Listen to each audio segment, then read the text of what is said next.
Welcome back to my channel. Today I'm going to be doing part 2 of my hysterectomy story. A lot of you have said that you really wanted me to do a part 2 because this really hits home for you. You're really having some trials and tribulations of your own, and this is actually helping you. Or something that a lot of you have just been like, I have wanted to ask these questions for a long time because I'm struggling. And you just really are opening up. So I wanted to take the opportunity to now do part 2 of my hysterectomy story. And if this is the first time you're hearing about it, I do have a part 1 that I will be linking above. To quickly recap, I am 35, had extreme stage 4 endometriosis, and very quickly, suddenly, without knowing I even had endometriosis a week prior, was told, we gotta do a hysterectomy and we gotta make sure you're okay.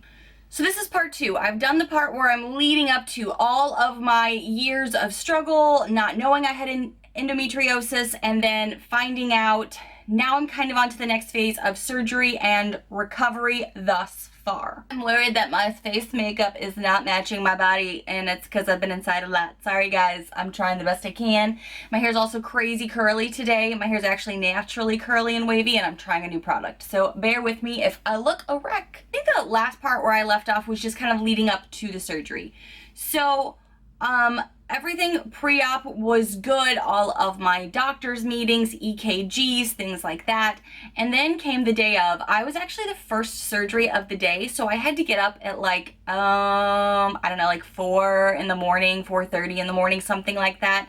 And I had to have my husband drive me down because I think I needed to be at the hospital slash surgery, whatever you want to call it, by like 5:30 because I had a 7 o'clock surgery, so I had to get into prep. I should mention, before you go into surgery, if you are about to go on to this journey, I do have a few tips about before surgery that I wanted to quickly talk about. The first would be to get a fresh haircut right before surgery, mostly because you're going to want to do anything you can after surgery to feel like yourself, and you're going to be really incapable of doing a lot for a little bit. So that was something that I had actually learned from another woman who had had hysterectomy. She's like, I got a fresh blowout and I got a pedicure, and those are the things that I did leading up to my surgery, along with going to doctor's appointments and things like that. Now, for the record, I was told, and for my surgery, it was okay to have nails on. I just had to have light pink. The color that anything that was on your nails had to be French or light pink because of the pole socks that they used during surgery. I've also heard other people have said that their doctor said nothing on your nails. So really talk to your surgeon, talk to your doctor. I am a woman who feels at my best when I'm as feminine as possible with my girliness, and I knew I was going to be exhausted. So what I did was I had light pink nails done, and I had them cut short because I knew they were going to grow over the duration of time before I could go in. And a pedicure. My husband was really sweet, and he came with me to get a pedicure. I wasn't one to get pedicures really before that. I had years ago, but I kind of just got away from the practice. But it really did feel good just to kind of have a little pampering day, but I didn't want to spend time away from my husband the weekend before my surgery because I was like, I just wanted to have some family time. So he was like, well, then I'll go with you. So we went and we got a pedi together. It was so cute, and now he loves them. He's gotten another one since. Get your man in there to do a pedicure. It's good for their feet. They'll like it. They just don't want to tell you they do. So I did a little bit of self-care pre-surgery, and that really went a long way during my recovery to make me feel normal and not like a gremlin that I felt like I looked like the first few days, because then I had like a fresh haircut. So when I could wash my hair, it was, you know, bouncy and vibrant like I usually have it. My nails were done. I felt more like me after a process like that. Another tip that I have ahead of time before surgery is, if you are having a hysterectomy or they're blowing up your belly to see your endometriosis, even if you're doing an endo surgery, you could have this happen where the gas after the first like day or two of surgery tends to move, and it always tends to work up to a shoulder area where there's a lot of pain in the shoulders. So many of you guys reached out to me to say, hey, heads up, you're going to have a shoulder pain after surgery because the gas moves itself up and it like gets stuck there, and that's where there's pain. I luckily had an amazing surgeon who got all of the gas out, I guess, because I did not have that pain. But to be preemptive, I did buy a shoulder massager because so many of you told me in the middle of the night that's when your pain would happen. So I did buy one, and I will link it below and show you a picture up here on the screen of what it looked like. I also highly suggest, I did not buy this till week 2 or 3 after post-op, and I wish I would have had them sooner.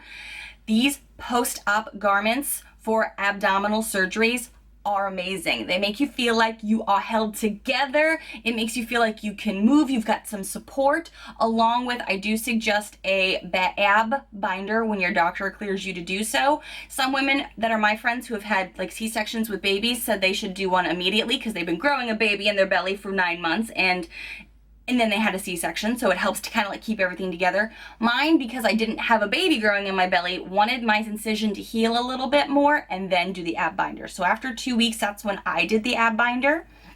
Those are staples into really like helping you to get up and down and move around. But those are just my pre-surgery tips of things to purchase before surgery. Now let's get into the surgery.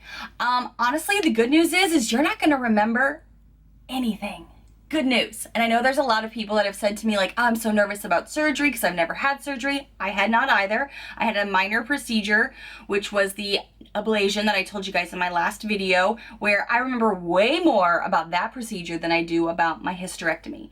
I just know I was in pre-op. I did like they give you these cloths to wipe down your body parts because they want your body to be disinfected as much as possible before surgery, which makes sense, but they also don't want you to shave your armpits right before surgery. So like the day before, there's no shaving, no legs, no underarms, no bikini area, nothing. And so I shaved like the day prior to when they told me I couldn't, like, so that way, like Saturday, I think I shaved, Sunday, I couldn't shave. By Monday, I was like, I will feel amazing when I get to shave my armpits again and feel like a beautiful, sexy woman. But that's a weird thing that they tell you. You can't shave right beforehand because they don't want any abrasions on your skin because you're about to go under surgery. They're always looking to be extra cautious to avoid any type of infection.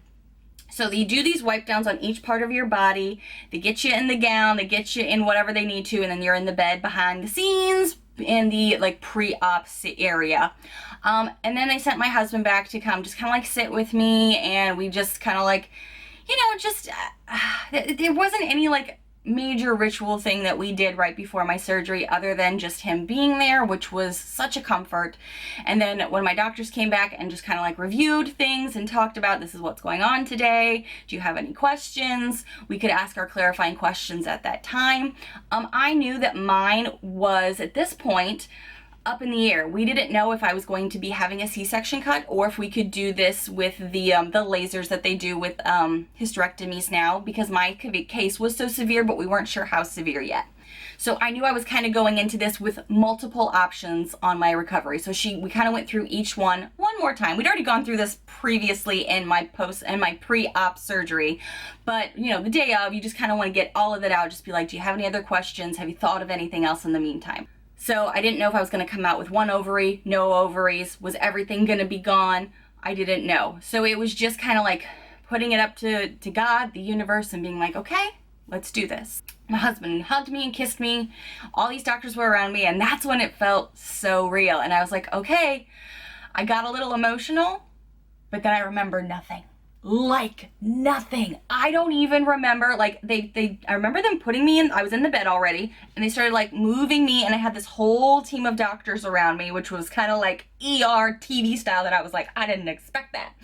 And then as we kept going, I remember nothing after that. So they give you good drugs. Don't even worry, you get the good stuff. They get the high top shelf stuff to keep you totally out, because they did know. I mean, I had met with my anesthesiologist the previous week, and I was like, I'm not gonna lie, I'm a little intimidated and scared of you. And she's like, it's okay, everybody is. You're not gonna remember a thing. They even told me a story where she herself had surgery when she was like right out of college on her knee, and she was like, oh, I woke up with my glasses on, and the doctors were like, no, you asked for those 10 minutes ago. She's like, I've been up for 10 minutes. Like, you don't know. You are in a brain fog even when you're awake right after surgery. You don't know. When I did wake up after surgery, now I was told before surgery mine would be longer than most. We didn't know how long because, again, we were going in kind of blind, knowing I had endometriosis but not knowing the severity. I just was told your surgery is probably going to last longer than most. We have your husband's phone number. We have all of his information. We will let him know when you are in recovery and when he can come see you. So by the time that I did come to, I have no idea how long the surgery was. I had no idea what had happened, really. So I just remember asking when I could finally remember and know what was going on. I was like, what ended up happening? And he was like, we had to take everything. Everything is gone. You have no ovaries, no uterus, no cervix, no fallopian tubes. You know, I was cored like an apple, like I said in my last video. And I was like, okay, that's kind of what I expected. And I was like, and what cut did we do? And I knew it was going to be the bikini cut, because everything in there, to quote my surgeon, a bomb went off. It was the worst case she had ever seen of endometriosis. It was everywhere on everything. So she was like, I didn't even want to attempt to try to keep an ovary, which is just going to make you come back here in a couple of years, maybe sooner, to deal with more endometriosis. She's like, let's just get it all out. And that's what I had told her before the surgery. I was like, I'm trusting your judgment. If you think it looks bad, take it out. I had gone into it kind of thinking, maybe it's not going to be as bad as she thinks. I mean, I feel like maybe I'm not so tough. Maybe I'm just kind of a weenie and the pain that I've been having isn't so bad and I wasn't bad for a long time. No, I'm actually that strong. And keep that in mind, women. If you're feeling the pain, you are not weak, you are strong. You're dealing with something that is an internal pain. So keep that in mind. If you ever sit here and think, man, I'm just weak, maybe it's just me. No, girl, you are a beast, you are a warrior, and you can get through it. Especially if you're talking about what I went through with a hysterectomy. If you're getting ready to go through that, if you can deal with that pain, you can deal with the hysterectomy. Promise. So, and again, I'm going to reiterate on my Instagram, and if you don't follow me there, you can follow me right here. I do have a little circle that's called Endo Warrior, and I chronicled my first, like right before surgery and through the weeks of my post-op. So if you are looking for some day-to-day updates, I do have them there on my Instagram, because I wanted to help women, because I was feverishly looking, just like most women do when you find out you have to have something done. You want to know the facts. You want to know, you don't want the Google version that'll scare the crap out of you. You want to know what other women's experiences are. So I wanted to chronicle that. I mean, through this process, I wanted to take photos for myself, for you, for anyone else that this could help, because it is something that I feel like isn't talked about enough. Like, this needs to be something that is brought more to the foreground, because 1 in 10 women get it. Like, when I was calling my office to let them know what was going on with me, originally they were like, how do you get this? What is this? It's sort of a known thing, but not known enough. The first day I was drugged up, and they gave me a little button to push, and they were like, this is your baby. Do whatever you want with it. There's no time limit. If you're feeling bad, push it. If you're feeling, anything you want to, you get to use this at your discretion. Now, keep in mind, when you use medicine afterwards, it can constipate you. But during that time frame, you don't care. You're just like, all right, whatever. I really felt okay, keep in mind, I just went through a beast of a year of pain, waking up in the middle of the night, taking showers for pain. So I can tell you, if I can get through this, you can get through this. But those first few days, nothing. I did not feel any pain. I knew that I was swollen. I knew that my belly was bigger than ever. Now keep in mind, I've never had children. So if you are a mom that has had kids and you know what it's like when your belly gets big and it feels weird and you can't control your personal parts of your body, you're like, huh? You're probably way more apt to handle that than a girl that has never had a baby, never had surgery. I didn't know what to expect, but I was never really in pain. I was sore. I was kind of like easing up like an old lady out of my bed kind of thing. And they were like, all right, now you can get up and go to the bathroom. And I was like, I still had staples in. And I was like, I can go by myself? And they're like, yeah, I'll stand right here if you need me. But the first time, we want to be here for you. But yeah, you can get up and do all kinds of things. And I was like, shut up. Really? I could get up and I could go to the bathroom. I was slow. It's not like I was running marathons or anything. I mean, I had just had major abdominal surgery and I still had staples in. And again, I did ask questions about staples versus the like glue adhesions versus stitches. My doctor really believes in the staples, but there's no like railroad track marks on my scarring, because we took them out like by day three, I think. Long enough that they looked good, the scarring was good, but it was adhered enough. And then I had steri strips put on. Steri strips, is that how you say that? I think so. Steri strips on. So everything was really secure that whole time. But I did slowly start doing stuff. Now, obviously, I didn't have much of an appetite, but I did try to take in fluids. I had 2 IVs on. I had an IV here and an IV here. I'm sure one was for antibiotics and one was a regular IV. And really, the surgery process during recovery and in the hospital was pretty good. I even did some walking around. Now, they told me going into this, my pain should never be above a level of like 3 or 4. I can't even say that I was necessarily at a 4 at any point of it because of one, medication that I was on, but also I just really kind of believe women have such a higher pain tolerance, and maybe my pain tolerance was pretty high considering by the time we found out I had endometriosis, it was a disaster bomb went off. But if you're dealing with day-to-day pain, chronic pain, I think this is nothing but a thing for you, because genuinely I was like, okay, when do I get to go home? And by day 2 they were like, honey, you just had major abdominal surgery. You're gonna be here another day. And the hospitals these days, they want you in and out. They don't exactly want to keep a patient for that long. I knew it was gonna be 3 days with the C-section cut. If it was the laparoscopically, if they were able to do this laparoscopically, I would have been out by day 2. But because I had the bikini cut, it was day 3. And the main thing they want you to do before they send you home is toot. They want you to fart. It's not poop. They want you to, because they know that all the medicine they've been giving you kind of constipates you. So they're telling you, take, stool softeners. They had been giving me stool softeners throughout the entire time I was there, plus regular medicine. So I could be ready for when it happened. And I don't know, I'm going to be real with you guys during this because sugarcoating anything isn't helping anybody. I had no problems getting back to my bowel movements, but I'm not a person that has that struggle. So keep that in mind. And then when I went home, I was released. And many of you know I live in a tiny house on wheels that I love, and that is accessible for me to like get upstairs. And I was told I could do stairs, obviously, just very slowly. Actually, Adam has an aunt and uncle in Tampa, about 30 minutes from our house, that they were out of the country, and when I told them my surgery, they were like, come to our house, at least for the first few days.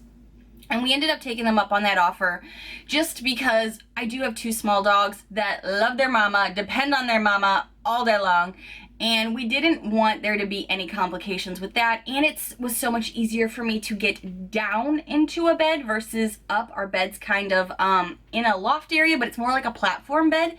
I still haven't done a house tour. It's on the list of things to do. Please don't yell at me. But you go upstairs. It's right above my beauty space here. And we have stairs to get into, but then it's kind of like you get up and into it versus just down into a bed, if that makes any sense. So it's kind of like if you were to have a higher bed in general, you got to get up into it. That's how it is. So it made a lot more sense for me the first few days to get down into a bed. So I ended up staying at my aunt and uncle's house for probably 2 or 3 days. I was away from home for certainly like 4 days. I went home on a Friday, and during that time when I was there, I literally was doing what I could, which was napping, which your body needs to heal, taking my medicine. I would even set reminders in my cell phone to know when to take what medicine, because they do give me painkillers when you go home, and you're needing your regular medicine that, like, I take high blood pressure medicine. And anti-inflammatory like ibuprofen and stuff. And I would get up, go to the bathroom, and walk. Because walking is going to be a good way to keep everything flowing. It also helps with blood, like you to avoid blood clots, things like that. But I would make sure to walk. I would try to eat. I would suggest avoiding greens the first few days maybe. And I did eat some greens. It wasn't too bad, but it does build up more gas. And right now you're already dealing with gas. Because in the surgery, they do have to like open up your belly button, pump you up full of gas to see your insides. And that's where the gas kind of stays and lingers. Recovery for me has been good. I actually have been healing faster than most. When I went in for my 2-week post-op appointment, literally all the nurses were like, so you're here for your 6-week post-op? I was like, no, I'm only at 2. And they were like, that's so impressive, because most people are still in their pajamas slowly crawling in here and can barely do much. And you're walking around. I even had a little bit of makeup on, and I was like, I'm a tough cookie. Like, I feel like we underestimate ourselves as women about like what kind of pain we can handle, when in reality, I'm a doer, and I'm not a patient person I'm not a patient is what I keep saying on my Instagram. I want to heal. I want to get better. I can kind of tell you my appetite really took time to kind of come back. Like I would even be like, oh, I'm hungry. This is like after, like 1 week after, and I would get something to eat and I could still only eat so much of it. I feel like recovery is personal and it's different for everyone. So please keep that in mind. My personal journey is that I looked good like at week 2 because I was up and moving, but I've never been one to be like, oh, poor pitiful me, let me sit in this bed and wallow. Like, I'm gonna try to do stuff. I really took my time though with healing. I did take the first 2 weeks off and I work from home. I work out of my tiny little beauty space. Over here is where my office is. So I would get back to like stimulating my brain too with like after week 2, like into week 3, I was slowly getting back into work stuff, you know, and responding to emails, kind of playing catch up. And, you know, walking when I could. Walking is going to be huge after something like that. Now, keep in mind, mine was probably the most extreme compared to most because stage 4 endometriosis, didn't know I had it till it was like too far gone. Had to have the full-on cut versus the laparoscopic, which a lot of you have told me that you've either had or maybe having. So your recovery will be even faster than mine. My biggest issue at this moment in time is the a continual swelling. I know a lot of people were surprised when I said I'm still swollen. It's not nearly as bad as it was obviously right after surgery. It's also not as bad as it was weeks like 5, 6, and 7. I feel like the first 8 weeks are the toughest. They kind of tell you the first 6 weeks. It's really the first 8 weeks for me personally because showers were really hard for me. My lower abdomen was so swollen that like I could feel it in ways that I didn't like and it was uncomfortable. It was putting pressure on my incision, but you can't take a bath. There's no baths to be had those first like 6 to 8 weeks. And so I lived in a tiny house where I only have a shower, so I only plan to take a shower anyway. But really, like, keeping yourself moving is a big deal, and that helps with the swelling. I am doing better now, but I am still swollen. And my doctor said because of the belly button stitch from where they blew me up with gas and stuff, it's probably gonna last at least 6 months. 3 to 6 months is kind of what she said. I'm pretty much at the 3-month mark, and I'm still having these struggles. It's not bad though. Like if you didn't know me, you would just think I had a lower pooch kind of thing. I can personally tell in my body that like stuff still doesn't feel normal, but it is continually going down. I am still using my post-op ab binders. I am still using, just occasionally, I am still using my post-op undergarments. Those suckers are amazing for when you're going out. Like we still go out to dinner, we still go out and live our lives. At this point in my recovery, I'm at day, Alexa, how many days ago was June 10th? I am 73 days post-op, but it's kind of like, think about it, you just had major surgery. I just had organs removed from my body. I can't expect to be like back at it. And it does get frustrating sometimes because I do follow other women on Instagram that had, you know, even a hysterectomy cut like me, and they have no swelling still. But I have to keep in mind, I was under surgery for a longer time than most. She was in there scraping to get the endometriosis off my organs and things like that. So my journey is going to be different than your journey. So just keep that in mind. As of today, I am taking a medication called Orlissa. I have the 150 milligrams, and that is a medication I'm going to be taking for 6 months after surgery to finish like zapping the rest of the endo off of my other organs, because it was on my bladder, it was on my intestines, it was in places outside of what we removed. So I'm in the process now of killing the rest of this disease so I can then get on hormone replacement therapy because I am going through menopause. But let me tell you, menopause for me has not affected my life. Now again, everything is different. Personal things change for everyone, but I don't think I've really had a hot flash, and you guys keep telling me I'll know when I have a hot flash. I live in Florida. I work in a tiny space with this light on right here, so I get hot in here, but never has it been that internal heat that you guys tell me has come. I have had some insomnia. I have to deal with that a little bit with it, but I just take a sleeping aid and I still go to sleep. Some mood swings. You may see an upcoming video for me on how to do some more face shaving because these little hairs down here are coming up every single stinking day. But it's all stuff that I can absolutely deal with and hasn't drastically changed my life in any way. I mean, the biggest thing is I'm not having any periods.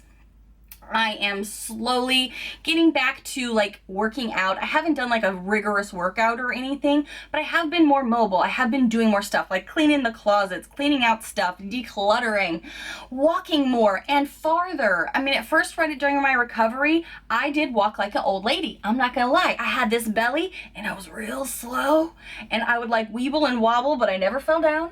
And I would slowly walk a little more each day.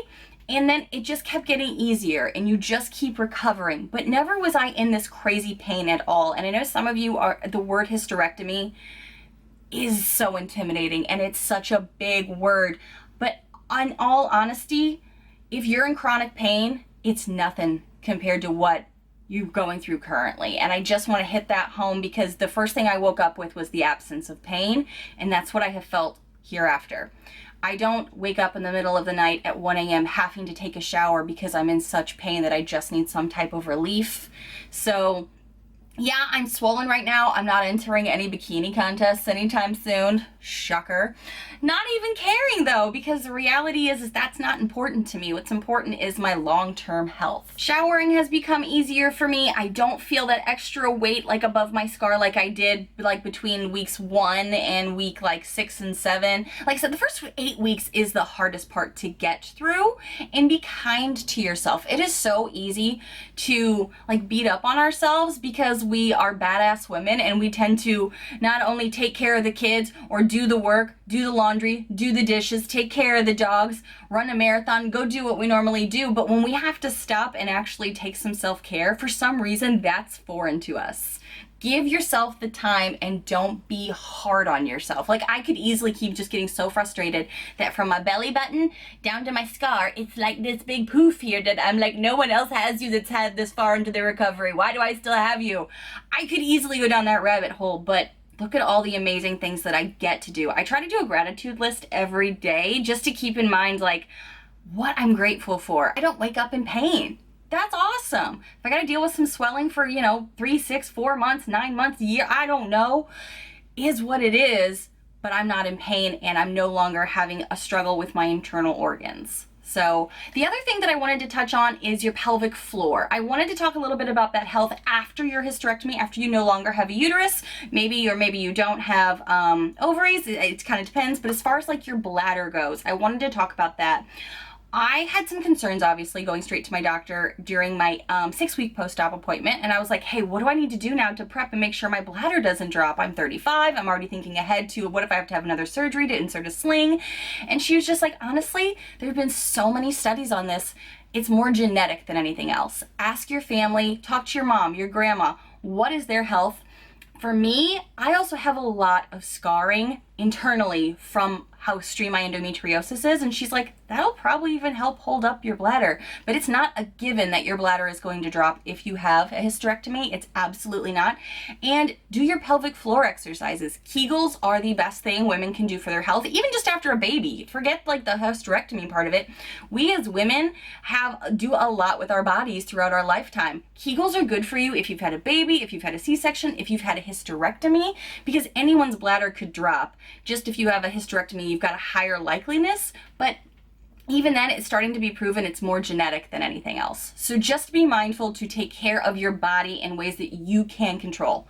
Kegels, proper exercises. I've changed my diet a lot, but I've also known that I feel like some of this has added weight on me through the years, and now it's kind of like slowly starting to come off as well in ways that I wasn't expecting. So I'm really excited for this next part of my recovery and my journey through the next 6 months, year, to see how my body changes and how I feel. I still feel like me though, and that was the thing I was most excited to see in recovery. One of the biggest things I felt after my surgery at home recovering was tired. I would get tired very easily. And that's where it's really easy for us to get mad at ourselves because we could see those dishes over there. And I live in a tiny house, so those dishes are right freaking there. And I'm like, I want to be able to get up and do those dishes, but I'm exhausted. You just need to give in to the exhaustion, let your body rest, have your spouse take care of you a little bit, or your kids, or your best friend, or whatever, or just let those fuckers sit there for a while. Because the reality is that's not nearly as important as you taking the quality time to take care of yourself. I was trying to look for some of the questions you guys asked me, but I think most of the questions were, I'm really terrified to get a hysterectomy. Weren't you terrified to get a hysterectomy? And I can't say that I was terrified, because I already knew what I was living in wasn't sustainable. I couldn't keep living every day in some form of chronic pain. I couldn't keep waking up in the middle of the night. It was affecting so many pieces of my life that at this moment, I'm so glad I did it, and I don't have any regrets about doing it. So I know for some women it's like, oh, but now you can't have babies, or oh my gosh, now you can't. I mean, you just feel different. I don't feel different, honestly. Like, I even said for right after surgery, I'm like, maybe I'm having some phantom cramps, because I still feel like things are there.